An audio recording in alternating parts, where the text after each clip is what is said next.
Tervetuloa mukaan Aihu Agencyn webinaariin. Aihu Agencyn webinaareissa sukelletaan tekoälyn ja automaation uusimpiin trendeihin ja tarjoamme konkreettisia vinkkejä ja ratkaisuja, jotka auttavat sinua kehittämään omaa toimintaasi. Tiimimme on erikoistunut tekoälyn ja automaation hyödyntämiseen, ja meillä on vahvaa kokemusta siitä, miten nämä teknologiat voivat tuoda konkreettisia hyötyjä liiketoiminnalle. Me Aihulla uskomme, että tekoälyn avulla voidaan tehostaa prosesseja, vähentää hukkatyötä ja vapauttaa aikaa muihin asioihin, joilla on oikeasti merkitystä. Kiitos, että olette täällä kanssamme tänään. Webinaari alkaa aivan hetken kuluttua. Tervetuloa mukaan!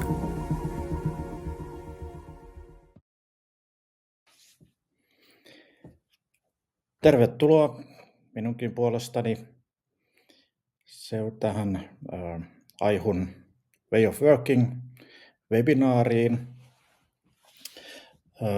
Tämän päivän aiheena meillä on tekoälyllistetyt sisällöntuotannot. Ja käydään yhtä vähän pidempää demoa tuossa läpi, jossa näette, miten sellaista käytännössä ihan voidaan tehdä.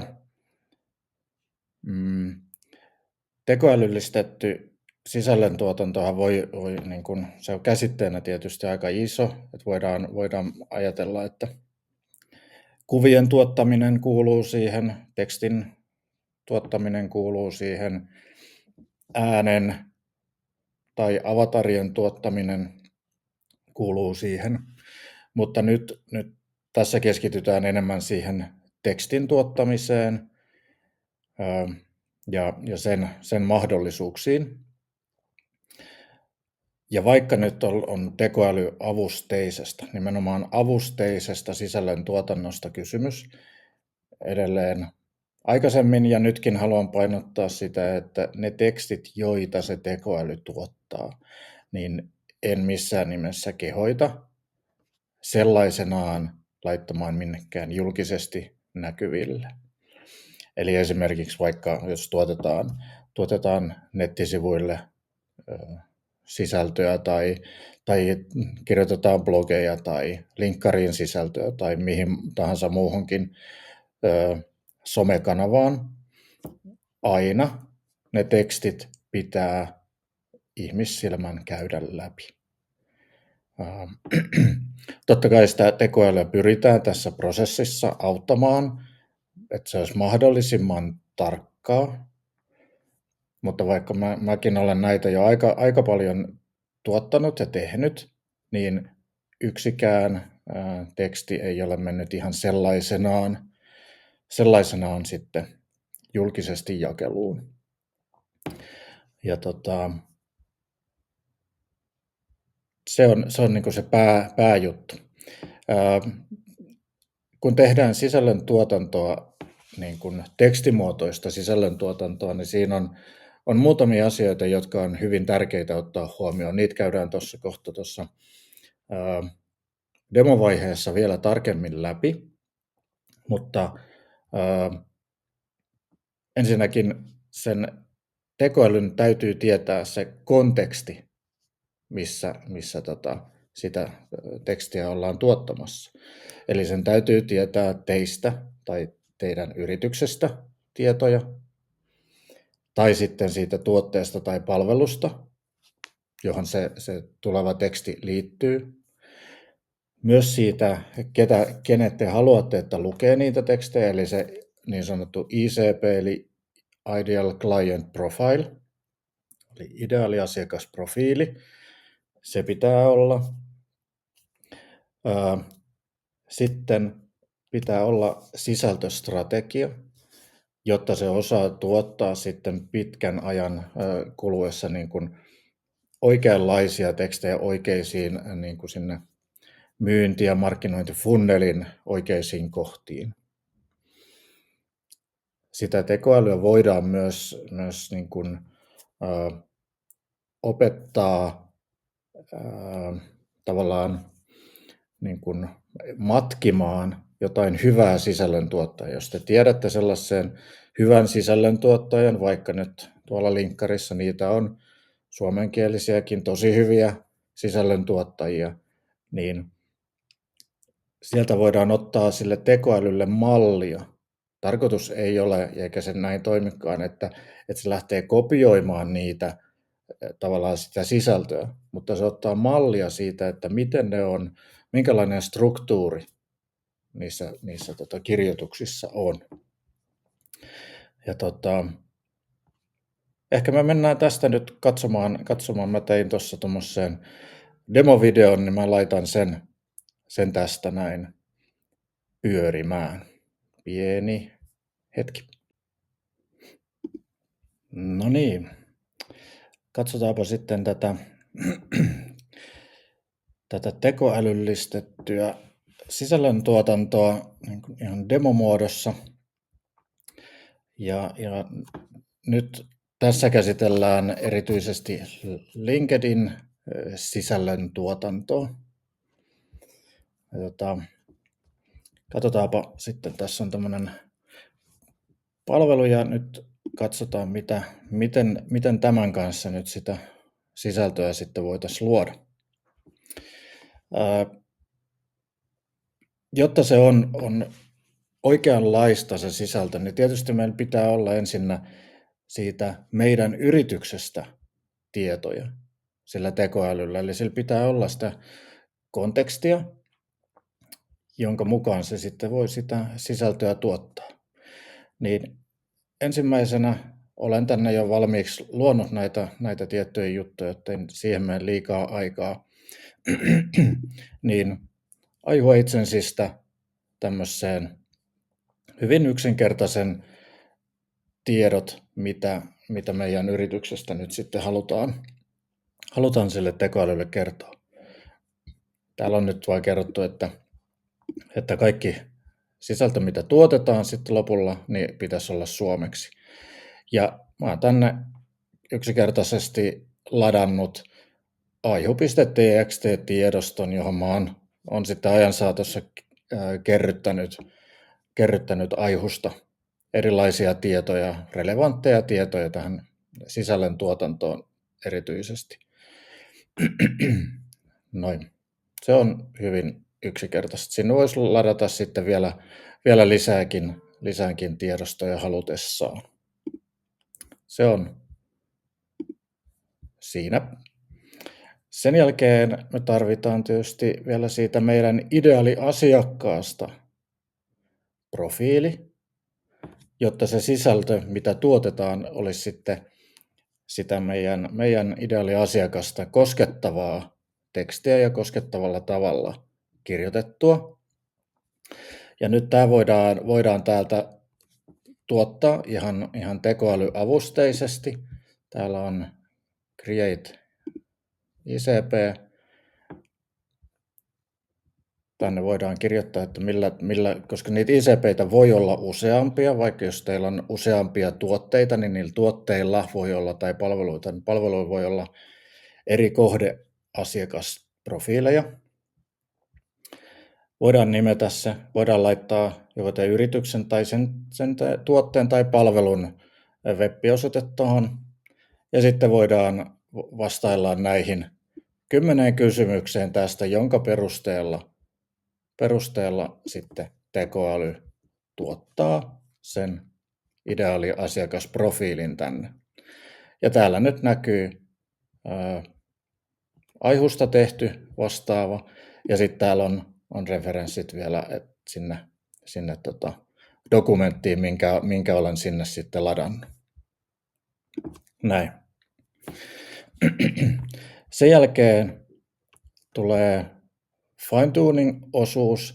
Tätä ei ole pakko käyttää, mutta suositeltavaa se kyllä on. Täällä on mun uusin vielä prosessoi. Siinä menee semmoinen 10 minuuttia, kun se sen tekee. Ja mitä tämä tekee? Tämä tekee sen, että otetaanpa täältä, avataan uusi tästä voisi tehdä uuden. Eli se, mitä tämä tekee, on se, että tänne laitetaan jonkun sellaiseen LinkedInissä teidän tunteman sisällön tuottajan profiili. Ei ole tarkoitus kopioida niitä sisältöjä, mitä siellä kirjoitetaan, mutta enemmänkin niin kuin sitten, jos te huomaatte, että tämä kirjoittaja kirjoittaa sellaisella tavalla ja tyylillä, joka sopisi myös näihin teidän postauksiin, niin tänne voisi sitten laittaa jonkun sellaisen sisällön tuottajan, jolloin se sisältö, mitä lähdetään sitten tuon lopussa tuottamaan, tietyllä tapaa jäljittelee sitä kirjoittamisen tapaa ja tyyliä. Ottaen huomioon kuitenkin nuo kaikki tuossa alussa mainitut teidän yrityksen tiedot ja ICP:n ja sitten siellä oli sitä sisältöstrategiaa, mitä voi myöskin niin kuin kirjata. Tässä tulee se osoite ja täällä voi sitten valita, käyttääkö OpenAIta vai Cloudea tämän tekemiseen. Noin. Sitten on vielä täällä viimeisenä on strategia ja täällä on sitten, mä oon kirjannut tänne, tai itse asiassa tämäkin tehdään tekoälyllä, tämä strategiaosuus, ja se löytyy täältä.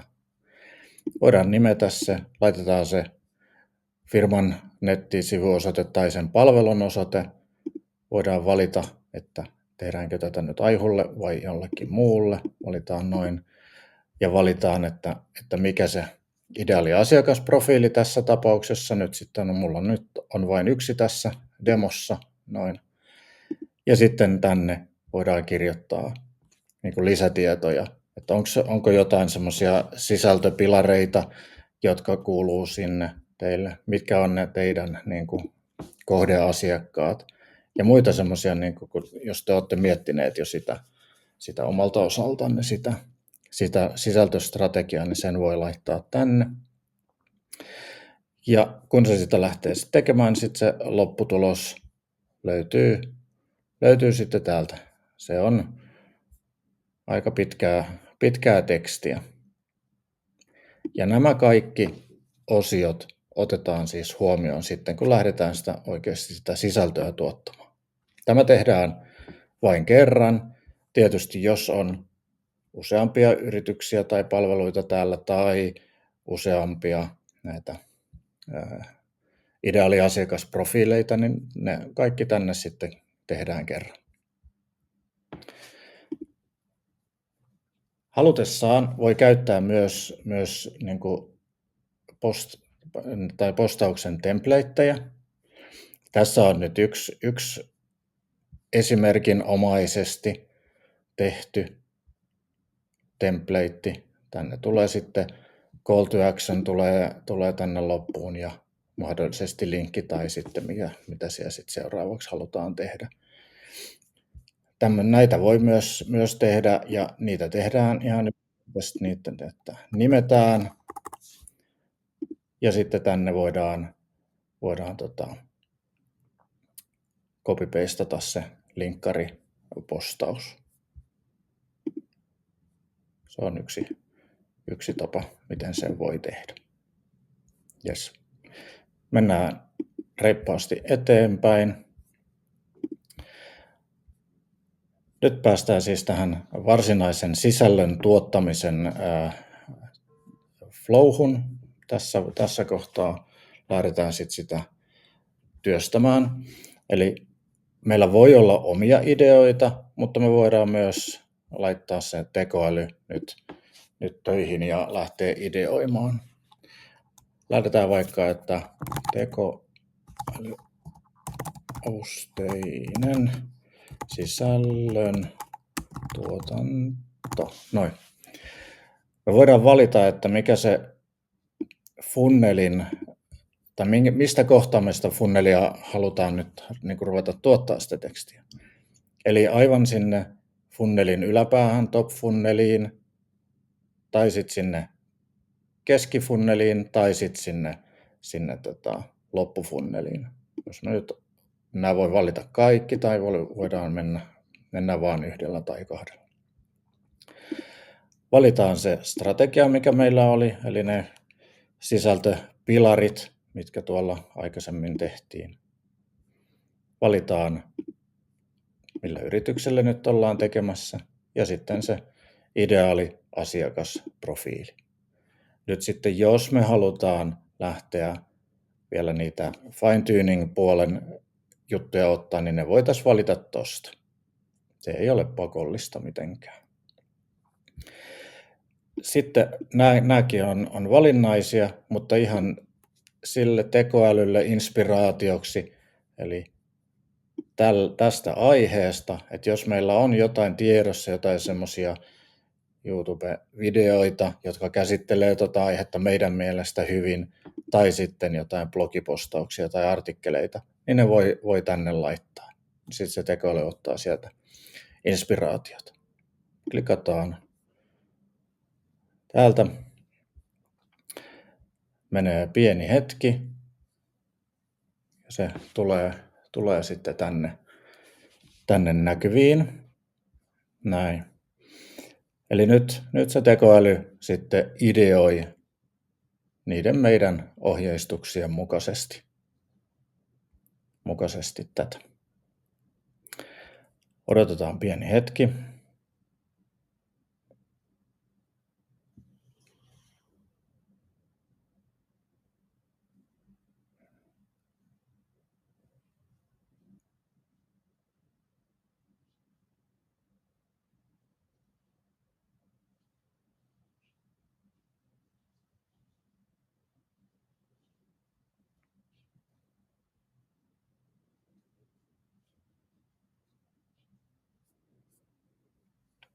Näin. Nyt se näyttää tässä, montako näitä tuli. Taisi tulla 4 vai 5 jopa. 5 ideaa niillä meidän syötteillä. Tässä on se ajatus siitä ideasta. Sitten täältä löytyy 3 erilaista koukkua, mitä siihen alkuun. Tästä voidaan sitten valita. Otetaan vaikka toi ensimmäinen sen tarkemmin nyt katsomatta. Ja voidaan myös muuttaa näitä tiettyjä parametreja edelleenkin. Noin. Ja täällä voidaan myös määritellä, että milloin tätä koko juttua lähdetään syöttämään tai postaamaan sinne linkkariin. Ja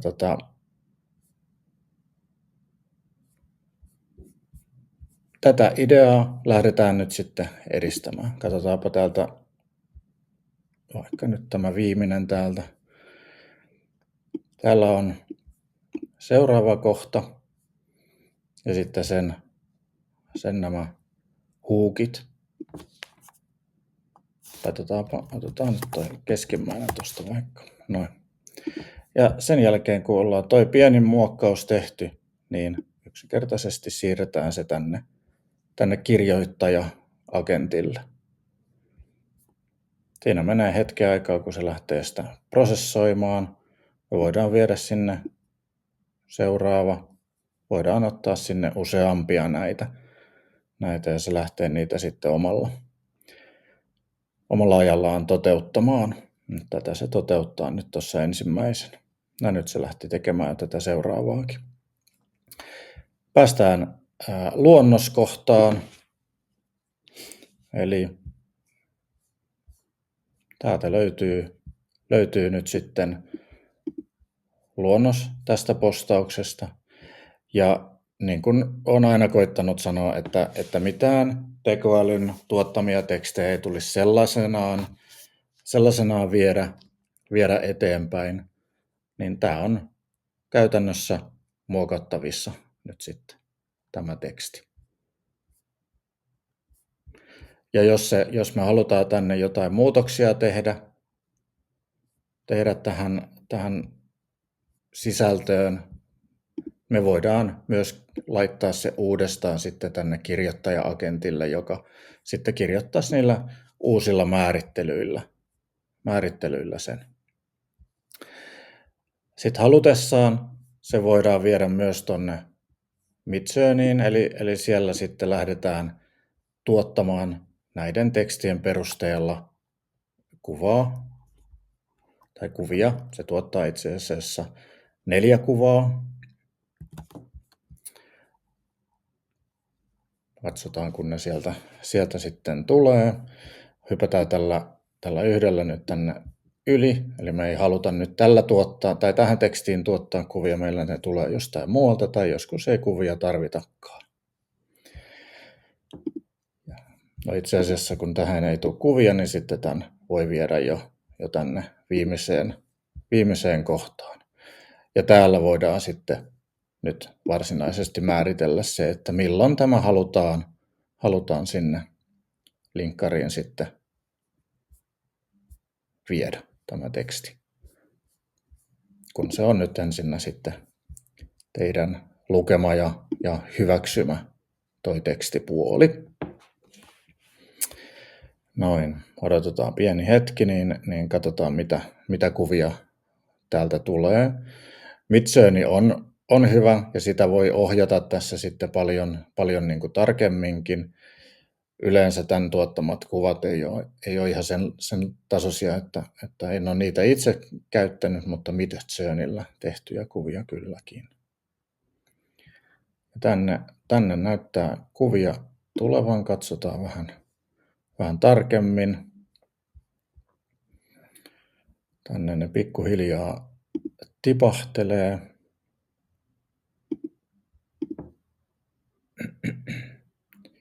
Hyvin tällaisia tekoälymaisia kuvia näyttää olevan. Siis menee hetki, että ne näkyy tuolla sitten kunnolla. Noin. Hyvä. Tässä on yksi tapa, miten tehdä tekoälyavusteista sisällöntuotantoa. Noin. Heräsköhän tuosta jotain ajatuksia? Jos tulee jotain kysymyksiä, niin niitä voitte siellä kommenttikentässä sitten laittaa ja mä pyrin niihin sitten mahdollisimman pian vastailemaan. Tänään torstaina kello 18 meillä on myös tuolla meidän Mastermind-yhteisössä niin on live ja siellä käsitellään tätä samaa aihetta. Mennään vähän syvemmin sitten niihin aiheisiin tai tähän aiheeseen. Ja siellä voi sitten osallistua ja kuunnella sitten vielä vähän syvemmin tota juttua. Jos kiinnostaa sinne liittyä, niin tuossa on osoite, mistä se löytyy, se meidän yhteisö. Vielä tällä hetkellä yhteisön maksu on 28 € kuukaudessa. Ei ole mitään sitoutumista. Pois voi lähteä silloin, kun siltä tuntuu. Toivottavasti ei tunnu, vaan tarkoitus on, että tuodaan sinne järkevää sisältöä, sellaista, joka sitten sitä yhteisöä nimenomaan kiinnostaa. Sieltä on paljon tullut hyviä ideoita, että mitä tullaan tässä lähiviikkoina sitten käsittelemään siellä puolella. Mutta se löytyy siis tuolta. Seuraava webinaari on taas ensi viikon torstaina samaan aikaan kello 15. Ja vieläkin on seuraavan webinaarin aihe on mysteeri. Tässä kentässä tapahtuu aina välillä niin paljon asioita, että halutaan tuoda sitten semmoisia päivän polttaviakin asioita näihin webinaareihin, niin siinäkin on yksi syy, minkä takia ehkä ne tulee vähän myöhässä ne aiheet sitten näihin webinaareihin. Pyritään sitä nyt totta kai sitten parantamaankin. Hyvä. Hei, oikein paljon kiitoksia, että olette ollut taas katsomassa ja seurassa. Ja Mielellään vastailen erilaisiin kysymyksiin, mitä tästä aiheesta tulee mieleen, ja muutenkin tekoälyyn ja automaatioihin liittyviä kysymyksiä saa heitellä. Kiitoksia ja tavataan myöhemmin ensi viikolla tai sitten jo tänään kello 18. Kiitoksia ja moro!